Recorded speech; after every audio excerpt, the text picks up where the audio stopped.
বিষ্ণু ঈসা ইসলাম মসজিদে নববীতে সালাত আদায় করছেন। তিনি নামাজ শুরু করলেন, আল্লাহু আকবার, কেরাত পড়লেন, রুকু করলেন, রুকু থেকে উঠে পড়লেন সামি আল্লাহু লিমান হামিদা। পেছন থেকে সাহাবারা পড়ল রব্বানা ওয়ালাকাল হামদ। এক সাহাবী অতিরিক্ত বাড়িয়ে পড়ল হামদান কাসীরান তাইয়িবান মুবারাকান ফীহি। চারটা শব্দ অতিরিক্ত পড়ল। কয়টা? চারটা। এই সাহাবী ছাড়া আর কেউ এই চারটা শব্দ অতিরিক্ত পড়ে নাই।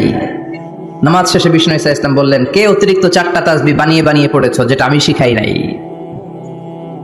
আমি শুধু শিখিয়েছি রব্বানা ওয়ালাকাল হামদ, ও আল্লাহ প্রশংসা আপনার জন্য, প্রেজেস ফর ইউ, আপনার জন্য প্রশংসা, ও মাই লর্ড, এতটুকু শিখিয়েছি। ওয়ালাকাল হামদ, কিন্তু এরপরে অতিরিক্ত বললা কেন? হামদান কাসীরান তাইয়িবান মুবারাকান ফি। কে পড়েছো? দাঁড়াও। কেউ দাঁড়ায় না।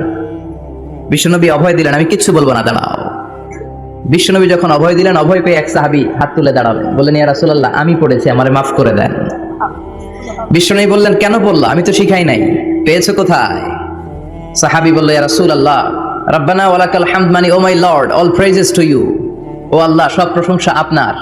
তো আল্লাহর প্রশংসা যখন আমি করতে শুরু করি, অল্প করলে আমার পোষায় না, এজন্য আমি বাড়িয়ে বাড়িয়ে করি, বেশি বেশি করি। এটা আমার নিজ থেকে আমি বানিয়েছি।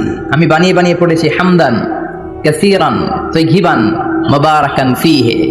আমাকে মাফ করে দেন। বিষ্ণু বললেন, কোনো সমস্যা নাই, ভয় পেও না, চিন্তা করো না। তোমরা তো দেখোনি, আমি দেখেছি। সালাত অবস্থায় আমি দেখতে পেয়েছি তোমার এই অতিরিক্ত চারটা যে তাসবিহ, এটার সওয়াবটা বিদউয়া সালাসুনা মালাইকা, 30 জনেরও বেশি ফেরেশতা কে কার আগে আল্লাহর আরশে এই সওয়াবটা পৌঁছে দিবে, এ নিয়ে আল্লাহর আকাশের মধ্যে তারা প্রতিযোগিতা করছিল। এজন্য আল্লাহর প্রশংসার দরকার আছে না নাই?